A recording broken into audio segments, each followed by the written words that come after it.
שלום לכולם, אנחנו ממשיכים במידת הנדיבות, וזאת המידה היא משובחת מאוד, מפני שבה האדם מתכבד, כדכתיב רבים יחלוף אינו נדיב, ודבריו נשמעים כשהוא מוכיח בני אדם לשוב לעבודת הבורא יתברך.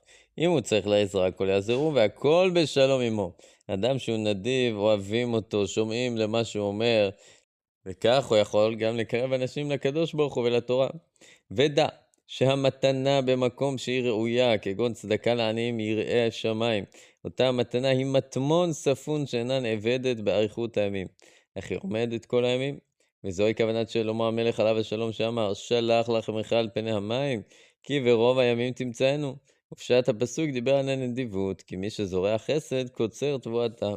אדם שנותן לעניים צדקה או מתנות לכל מיני אנשים שנזקקים, הוא בעצם שולח את לחמו על פני המים, וברוב הימים נמצאנו, זה מחזיק להרבה הרבה שנים קדימה, שאנחנו לא יודעים מתי זה יפגוש אותנו, מתי השכר של הדבר הזה יגיע לנו. ומי שיש בו המידה הזאת, הוא מתעשר, כמו שנאמר, יש מפזר ונוסף עוד כתיב, נותן לרש, אין מחזור. כאשר אדם נותן, אז לא יהיה לו מחסור, וכאשר הוא מפזר, נוסף עוד יוסיף העשירות על עשירותו. ואמר דוד על האנשים הנדיבים, פיזר נתן לאביונים, צדקתו עומדת לעד.